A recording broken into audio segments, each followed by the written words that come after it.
pancreáticos de rama lateral del Servicio Aparato Digestivo del Hospital Universitario Santiago de Compostela, con el doctor Pérez Cuadrado. Buenos días.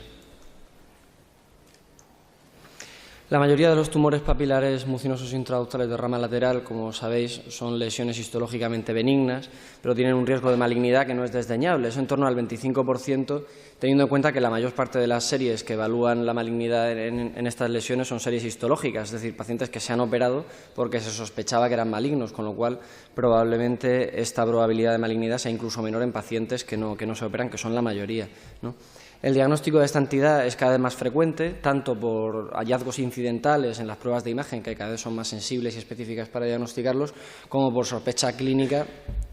directa de tener esta lesión.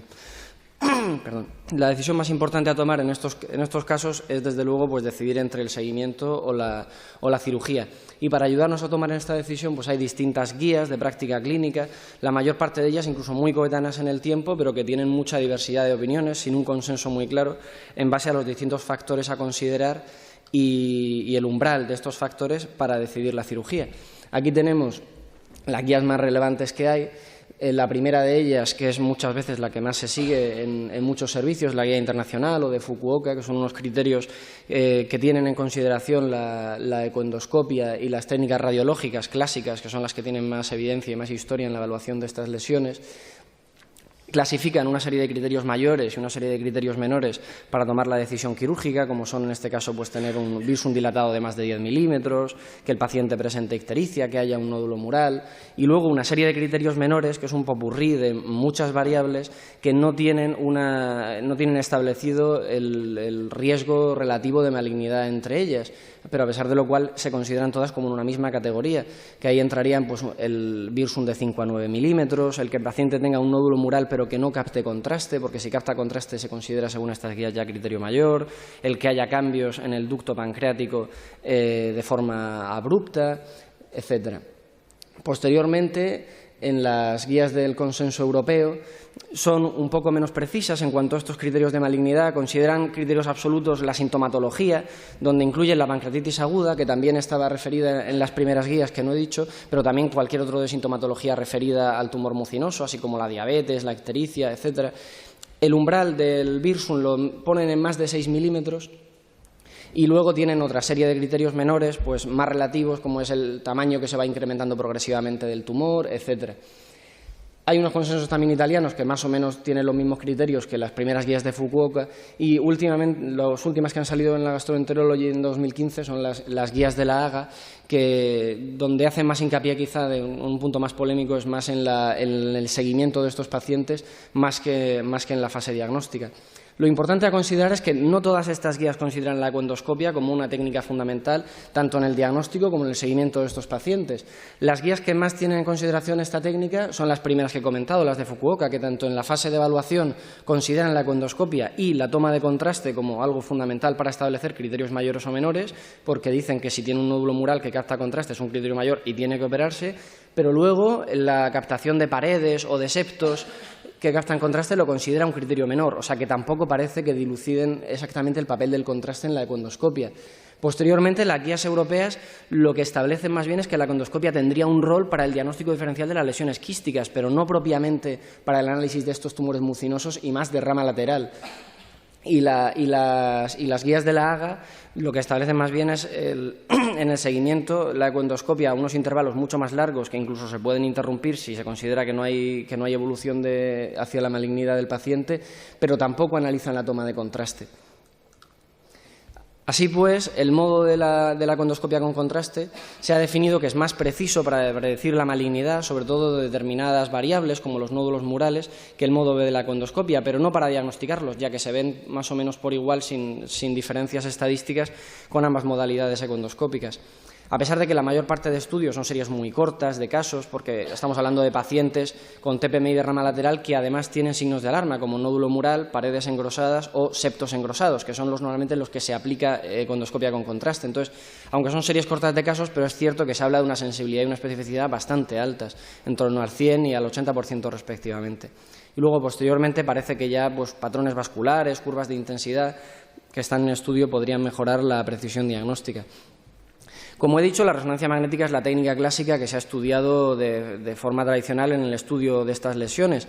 Por sus características distintas con la ecoendoscopia, la evidencia científica en la que nos basamos para hablar de riesgo de malignidad de ecoendoscopia con contraste, nos basamos un poco en los análisis previos que hay con resonancia y tienen diferencias fundamentales, ¿no? En primer lugar, la sensibilidad y la especificidad es muy diferente. La ecoendoscopia, como sabemos, tiene mayor precisión diagnóstica en lesiones de pequeño tamaño y, en concreto, en el nódulo mural también ve los nódulos murales que son de un tamaño mucho menor. Esto lo que hace es que lo que se haya analizado dentro del nódulo mural más en las técnicas radiológicas clásicas sea el tamaño, que es lo que más se ha intentado asociar con la malignidad, pero no tanto la toma de contraste. Y los nódulos murales pequeños pues muchas veces están menos descritos porque con resonancia magnética o con escáner, que son las técnicas, como he dicho, más clásicas, pues a veces no se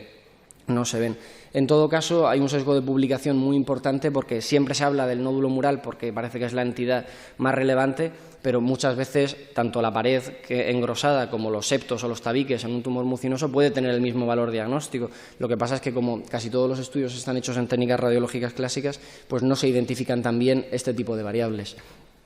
Por tanto, el objetivo de nuestro trabajo fue analizar la utilidad de la ecoendoscopia con contraste en la evaluación de signos de alarma en pacientes con un tumor mucinoso de rama lateral. Para lo cual realizamos un estudio observacional, analítico, retrospectivo, en una base de datos que fue recogida prospectivamente entre los años 2012 a 2015.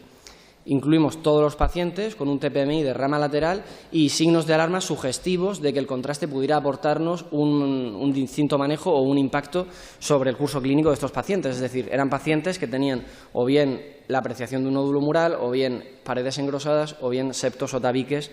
en los que se pudiera realizar una ecoendoscopia con contraste para ver el impacto de la técnica. Las ecoendoscopias se realizaron bajo sedación consciente mediante un equipo lineal. Se evaluó, como hemos dicho, la captación de contraste mediante un análisis con control ecoendoscópico, con bajo índice mecánico, de modo armónico, durante 2 minutos con Sonoview. Posteriormente escribimos los hallazgos obtenidos e intentamos analizar el impacto de la técnica en el manejo posterior de las lesiones. Finalmente, se incluyeron 17 pacientes con una edad media de 58 años que tenían un TPMI de rama lateral de un tamaño medio de 20 milímetros con un rango de 6 a 33. Es importante que en todos los pacientes que se estudiaron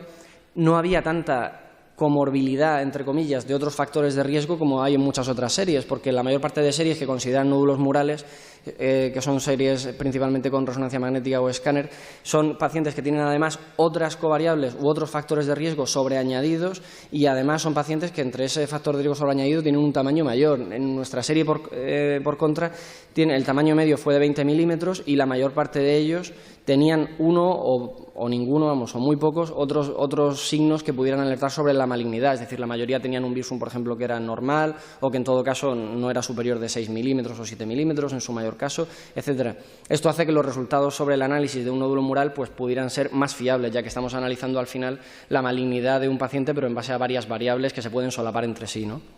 En nuestro caso hubo 5 pacientes en los que se captó contraste y 4 de ellos se intervinieron. Es cierto que para analizar la correlación, lo mejor sería para analizar la correlación entre el contraste y la malignidad, pues necesitaríamos un análisis histológico, indudablemente, que en estos casos la punción muchas veces pues no aporta un resultado fiable en la citología y lo que necesitamos es la pieza quirúrgica, pero evidentemente pues no todos estos pacientes se operan como para poder tener esa correlación y además, al ser el estudio relativamente reciente, pues tampoco algunos que estaban en un seguimiento se operaron inmediatamente. Al final, 4 de ellos se intervinieron y 2 de los cuales tenían lesiones malignas, o bien un carcinoma in situ o bien una displasia de alto grado. Esto ya es un resultado bastante significativo porque hay que considerar que la tasa de malignidad general de todos los estudios, prácticamente todos los estudios que analizan los pacientes con mucinosos de rama lateral que se operan, está en torno a un 30%, es decir, hay un 70% de pacientes, de forma general, con un TPMI de rama lateral que se intervienen y que tienen una lesión que finalmente es benigna. O sea que conseguir datos en torno al 30% o superiores al 30% es ya desde luego meritorio. El tamaño mediano del nódulo mural fue de 5 milímetros, que aquí, como hemos dicho, puede influir en la alta sensibilidad de la ecoendoscopia para describir nódulos murales de pequeño tamaño, con un máximo de 12, un rango de 2 a 12. La captación del nódulo mural fue muy interesante ver que no se relacionó con el tamaño. Como hemos dicho, muchos estudios que definen el tamaño en concreto del nódulo mural como uno de los factores más importantes de correlación con la malignidad lo describen en torno a 10 milímetros más o menos de umbral. En nuestro caso, quizá por esa facilidad para utilizar el contraste y discernir si se trataba más de mucina intraquística o de un verdadero nódulo mural, hizo que no hubiera una clara relación con el tamaño, sino más bien con la toma de contraste. Es importante ver que en 2 casos hubo captación de las paredes del quiste que no estaban descritas como engrosadas en el modo B. Esto es un resultado que tiene mucho interés, porque lo que quiere decir es que en 2 casos eran prácticamente la mitad, 2 de 5 casos que captaron. Esto lo que quiere decir es que va a haber muchos pacientes que, aunque en el modo B nosotros veamos un nódulo mural solamente, en realidad luego lo que capte sea la pared o lo que capte sea el nódulo mural y septos o y paredes. En casi todos los estudios hay un sesgo de publicación brutal porque las paredes que captan casi no se habla de ellas, principalmente por lo que he dicho, porque la resonancia magnética es menos sensible para verlo. Y esto lo que abriría la puerta es a pensar, bueno, pues a lo mejor es rentable realizar una endoscopia con contraste en todos los pacientes, incluso con un quiste con determinadas características y no solamente teniendo un nódulo mural u objetivando septos claramente engrosados, porque luego le pones contraste, como se ve en nuestro trabajo, y puede que capten, aunque previamente uno pues no lo hubiera sospechado. Por tanto, las conclusiones de nuestro trabajo son que la ecoendoscopia con contraste permite la valoración de datos de alarma en el estudio de los TPMI de rama lateral y, sobre todo, la caracterización de los nódulos murales, pero sin olvidar también que tiene una evaluación bastante fiable en los septos y en las paredes engrosadas, y que el impacto de la técnica podría ser decisivo, por tanto, para predecir la malignidad e indicar correctamente la actitud quirúrgica. Muchas gracias.